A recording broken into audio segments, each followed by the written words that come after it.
This is Low Growl. This video, I've been planning on this one for a while, and being that I'm just coming back after a long hiatus, y'all know I wasn't gonna just start off with something sad. I gotta give you something good, something that I think we all can relate to. I am a gamer at heart. And there are certain games that just really kind of define my life in specific moments, and they have really high sentimental value. I think all of us, if you're a gamer, we have those specific games, no matter how whack somebody else might think that game is, it just holds a special place because it's associated with a certain memory or time in your life or whatever it might be. But these games are special. So what I'm going to do, I got a list. Well, not a list. I got the games. I actually have the games. I got a lot of them too. But since this is the first video, I'm going to do 5 games that are very near and dear. And I'm going to tell you why. So we'll see how the video does. If you want to see more, then I guess the likes and comments and stuff will let me know if I should continue this. But you know what? I like this topic, and I'm gonna go from 8-bit to 16-bit to 64-bit. I got the games that define my life. So let us not delay anymore. Game number 1. Super Mario Brothers and Duck Hunt, the combo cartridge. This game I first experienced at somebody else's house because the poverty was kicking in. So we didn't have a Nintendo starting off. Went to somebody's house, and for whatever reason, back in the day, nobody wanted you to come in. Kids would be like, our friends would be like, hey, can they come in? Can Brad come in? No, you can't. But I went in and I actually had a chance to play, and it was my first time seeing a Nintendo. And it was just a awesome experience. I still remember the smell of this house and everything. And I remember we played a little Mario Brothers, and then we got to Duck Hunt. And if you didn't know, it had the zapper, this specific combo when you bought the NES that had Duck Hunt included. It had the zapper, the orange gun. I was amazed. I was like, what matter of science and technology is this? This is years advanced in our times. I've never seen anything like it. And shooting those ducks and the little dog jumping out and laughing at you when you mess up, and chasing those high scores, and the ducks getting faster, and then 2 ducks flying, and then you had what I think it was just skeet shooting, I believe. Oh man, it was an amazing time. And it was like my first, I think that was probably the game. This probably got me hooked on gaming. And I dreamt about it. And I was like, I gotta have it at some point in my life. And eventually we did get a Nintendo. And now I'm gonna share some of the other games. And these are in no particular order, but I'll let you know what they are.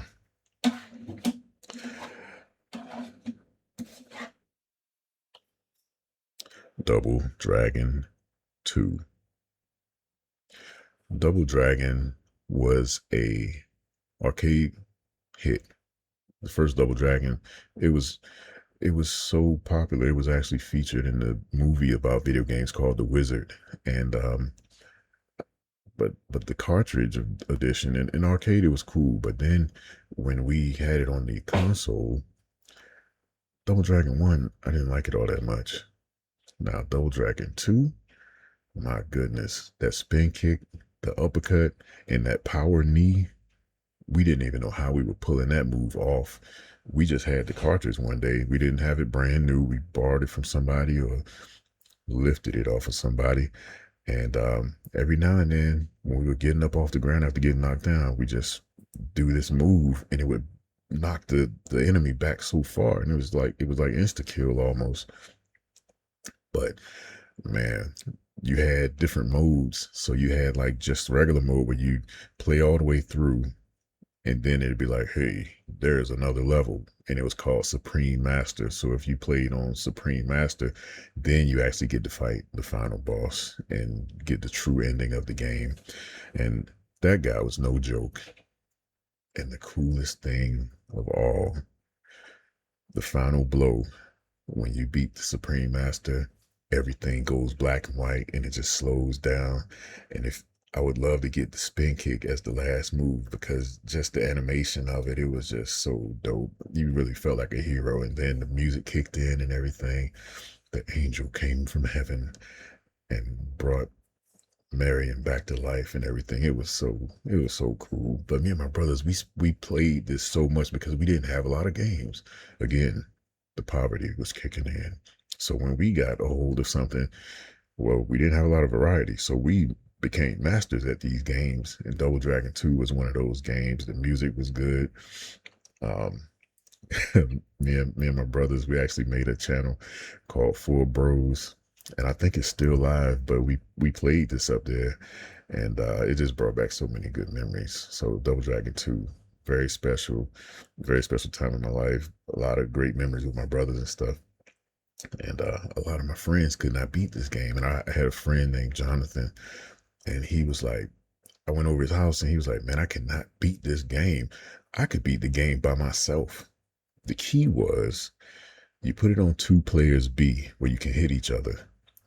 You kill the second player and all of his extra lives became your lives. So you start off the game with like 6 or 7 lives. And all you had to do was really spam the spin kick. And then as soon as you hit the ground, press the punch button and you'll do an uppercut. I can beat this to this day. It was amazing. But let's move on. Next game. Again, in no particular order. The Legend of Zelda. I still remember pressing the button and then that music kick in. Yeah, I know what I'm talking about. If you are in my age range, like an 80s kid, I was born in 1980. No, I was 81. But if you were around in those times, man, I think this might have been the first cartridge where it actually saved to the cartridge. You know, you had 3 save files, and this game, the exploration, it was great. The sound when you had full health and you shot the sword, it was just fun, just exploring and finding new things. However, this game, I don't know if people could beat this today without directions. Some of the secrets and stuff that you had to find, it just came out of sheer, like, I don't know where to go, so I'm going to do everything. I'm going to burn bushes. I'm going to plant bombs all over the place. And you just stumbled upon things. And I remember when we first, like, really started defeating dungeons and stuff in here, we never beat this originally. We didn't rage quit, but we just kind of left it alone. We got to a point where it's like, we don't know where to go next. So it just faded. But it was so fun being up, like all of us. I got 4 brothers.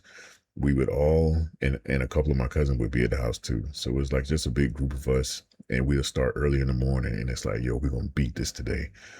We get going, making progress. We all putting our heads together to try to figure things out. Like, hey, go over here and do this. Did you try this? Did you try that? But it was just a good collaborative effort. And I remember it so fondly because it was just simpler times, man. It was just like, you ain't got nothing to do. It was just a sunny Saturday or Friday night or something like that. Or it was especially nice when it was raining outside and you couldn't go out and play, and you just turn on the game and we all just lock in. Excellent times, The Legend of Zelda. Next, this game, let me know in the comments if you ever played this. Most of y'all probably didn't. This is Trojan. Come on, there we go. That's some dope cover art, right? The game looked nothing like that. But it was very fun. It was a swordsman warrior, walking around the streets, going in the sewers, beating up guys in the sewers that was rolling around in little balls and stuff. Um, it was a lot of levels. It was difficult, but again, the poverty. So we would lock in on this game and we would just play it. Like I'm talking game over, continue playing. Game over, we starting over. Game over. Hey, it's not over till it's over. And we eventually became experts at this game. And we got to the end and we thought this final boss was so cool because his stance when he had his sword, he was like, it was like the sword was coming down like that. And he had this cool pose and stuff like that. Funny thing is when he hit you, he just tap you. He just was tapping you with his sword, and it took so much energy.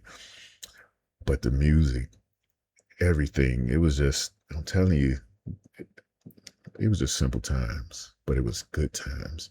And the sense of accomplishment that you got when you pass the level that you couldn't pass before, or you figure out something um, like a new move or a technique or some type of, I guess, not spam or spammy tactic, but yeah, like an easier way to defeat things. It's like we knew these games in and out, and Trojan was one of those games where we would just, uh, we want to like listen to the music, but they didn't. I don't think they had a music select screen or anything like that. But it had end credits. It showed you who the enemies were, and they had names and all this stuff like that. It's like, man, it's like a movie or something. But yeah, Trojan, great times indeed. Now y'all know in some of my other gaming videos that I did, there's a franchise that I hold very dear to my heart. Metal Gear. I love that cover. And of course we know that it was, it was bitten off from Terminator. Reese. That's Reese right there. But look at the detail in those graphics. Look at the Metal Gear down there. And I'm gonna give y'all another little throwback element. It still got the name of the person we got it from. Back in the day, you traded your games, which makes me think about Sony talking about they're getting rid of discs. How dare they? But anyway, you write your name on your games. That way nobody can be like, this is my game. And, people literally did that type of thing to try to steal your stuff. And I know a guy named Anthony. He was a big liar. He always said he had the newest games, and he would tell me I could come over and borrow it, go to his house. Hey, man, I'm here to trade. Oh, let me go in the house real quick and check. Yeah, man. So you see, I can't find it right now. I think I let such and such borrow it. And this dude would just compound his lies. And I wanted to punch him in his mouth, but I didn't. And I just accepted him for who he was. Anthony the liar. I don't like liars. Anyways, Metal Gear blew my mind. I remember it was a guy named Sam lived around the corner. He had this game also before we got this from JP Gill. So I had the cartridge, and I think I let him borrow Skate or Die or something like that. Brought Metal Gear home, and if you played the first Metal Gear, you got the little opening screen where you drop down out of the plane, everybody parachute, you start the game off, and you just in the jungle, and that music hit in, and then you start running around the jungle. You run into soldiers, and the first soldier, how many of y'all know what his first words were when he goes to that one soldier? I mean, I'm gonna tell you right now, but I wonder in the comments if you remember this.